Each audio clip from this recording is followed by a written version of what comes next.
seorang sufi besar. Asalnya dari Balkh. Kalau tulisannya Balkhi. Daerah Afghanistan. Dari sekitar awal abad 13. Jalaluddin Rumi ini lahirnya 1207 dan nanti meninggalnya tahun 1273. Sufi Jalaluddin Rumi ini terkenal tidak hanya di dunia Islam. Orang Barat juga banyak yang jatuh cinta sama Jalaluddin Rumi. Dulu tahun 2007, waktu PBB 2007 800 tahun peringatannya Rumi, itu UNESCO PBB mencanangkan tahun 2007 adalah tahun Jalaluddin Rumi. Jadi orang Barat aja banyak yang jatuh cinta, padahal kita banyak yang tidak kenal sama Jalaluddin Rumi. Jangan-jangan orang luar lebih mengapresiasi.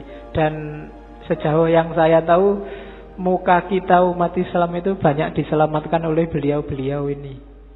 Stigma-stigma negatif Islam yang teroris, Islam yang ngamuan, itu menjawabnya mudah karena ada orang-orang seperti Jalaluddin Rumi ini. Jadi kalau ada yang ngomong Islam itu ngamuan, enggak, coba dilihat Rumi itu. Kebetulan nama ini diakui. Bahkan Paus Yohanes ke-23 itu menghormati Rumi. Dia bilang kalau di hadapan Rumi saya harus tunduk dan patuh. Itu mereka. Dan jangan lagi tokoh-tokoh Muslim seperti Iqbal, termasuk juga tokoh Hindu seperti Gandhi, itu idolanya juga Rumi. Rumi ini ayahnya sendiri itu seorang wali, seorang ulama. Gelarnya Sultanul Ulama. Namanya Syekh Bahauddin Walad. Aslinya dari Balkh, Afghanistan. Afghanistan zaman dulu itu kan masuk wilayahnya Persia. Cuma waktu Rumi umur 3 tahun, Syekh Bahauddin Walad dan keluarga ini pindah ke Konya. Konya itu di satu daerah namanya Rum. Konya ini masih, kalau hari ini wilayah Turki. Makanya karena tinggalnya di daerah Rum, gelarnya, panggilannya Rumi, asalnya dari Rum. Nama aslinya Jalaluddin. Nanti Jalaluddin Rumi ini sejak kecil sudah pinter.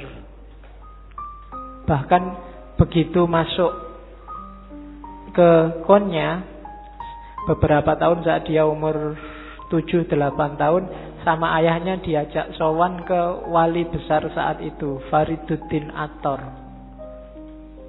Begitu Fariduddin Attar sama Rumi melihat Rumi ini saat itu berdiri di belakang ayahnya. Katanya Attar, lihatlah, lautan sedang datang, dan di belakang lautan itu ada samudra. Jadi Sufi dan wali itu biasanya lebih ngerti siapa ya jadi siapa. Dan ramalannya Fariduddin Attar benar bahwa Rumi ini nanti melebihi ayahnya jauh. Setelah ayahnya meninggal, nanti Rumi lah yang menggantikan ayahnya. Kalau zaman sekarang mungkin di pondoknya santrinya banyak, 4.000-an lebih. Sehingga dikenallah nanti Rumi dengan gelar Maulana. Maulana Rumi, tuan kami, tuannya orang Rum. Itu karena kepinterannya seorang Rumi. Jadi dia profesor pinter zaman itu. Meskipun nanti ada titik balik kehidupannya yang membuat dia jadi tidak sekedar orang pinter, tapi jadi orang sufi besar. Jadi yang bikin titik balik ini nanti ketika dia bertemu gurunya, namanya Syamsut Tabriz, Syamsuddin At-Tabrizi. Ini sufi misterius yang kemarin waktu kita ngaji Sunan Kalijogo kan, waktu Sunan Kalijogo mau naik haji ke Mekah terus transit di Malaya, di Pulau Upih itu nunggu kapal, bergurulah Sunan Kalijogo pada seorang wali yang namanya Syamsut Tabriz. Kalau di Serat Jawa namanya Syekh Sutabrid. Syekh Sutabrid ini dimungkinkan ya wali pengembara Syamsut Tabriz ini, meskipun ada beberapa kritik termasuk ndak sinkron tahunnya, tapi bisa jadi juga. Nah, itu Rumi jatuh cinta luar biasa sama gurunya, ya. Kayak kamu kagum sama gurumu yang kamu anggap luar biasa kan, juga kamu saking harapannya, saking senangnya. Dan Rumi ekstase kalau sama gurunya ini. Rumi dapat banyak sekali pelajaran dari Syamsut Tabriz.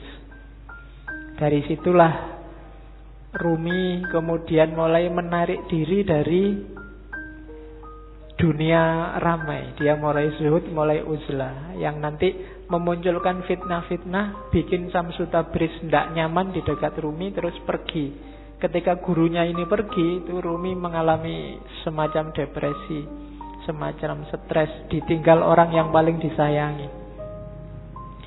Mulai keluar bakat sastranya, syair-syairnya lahir. Termasuk nanti setelah ditinggal gurunya ini lahirlah tarian paling terkenal yang kita lihat mungkin di masjid ini kemarin waktu burdan kan juga ada.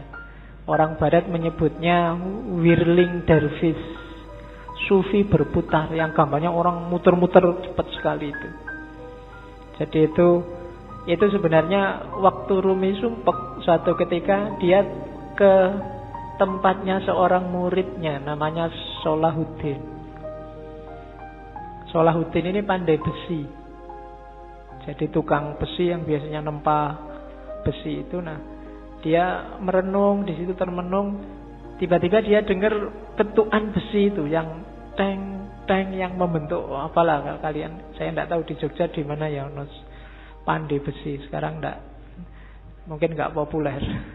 Tapi dulu ada tukang besi. Nah, lama-lama bunyi ketukan ini di telinganya Rumi kedengaran kayak bunyi wirid, kayak bunyi Allah, Allah, Allah. Terus di setiap ketukannya, dan secara nggak sadar tubuhnya bergerak mengikuti irama ketukan besi itu. Dari situ nanti terus dia berputar. Dari situ nanti lahir whirling dervish yang terkenal dalam torekot yang di torekotnya Rumi itu namanya torekot Maulawiyah. Oke, jadi torekot yang dikembangkan sesuai ajaran-ajaran Rumi. Ajaran-ajarannya dirumuskan sama sahabatnya yang namanya Syekh Husamuddin.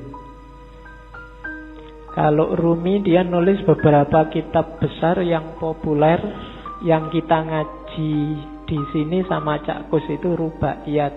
Rubaiyat itu 1600 bait syair. Nanti kitab yang dia tulis paling terkenal lagi Diwanu Syamsut Tabriz.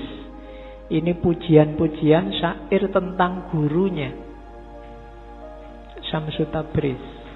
Tentang gurunya juga dia tidak cuma nulis diwan, tapi nulis Maqalatus Syamsut Tabriz. Dia juga nulis maktubat. Yang paling terkenal dari Rumi secara internasional juga adalah Masnawi. Masnawi ini bagi beberapa tokoh disebut Qur'annya Persia, karena ditulis awal pakai bahasa Persia. 25.000 bait syair didiktekan pada sahabatnya Syekh Husamuddin dalam jangka kurang lebih 15 tahun.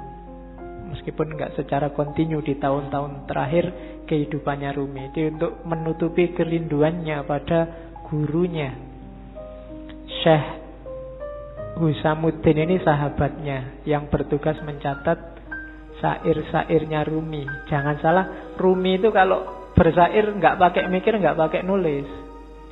Namanya bil bidah. Jadi kayak orang ngomong tiba-tiba keluarnya syair aja. Jadi dia nggak pakai, kayak kalian kan bikin puisi sak garis keliru dicoret, dihapus, ganti lagi.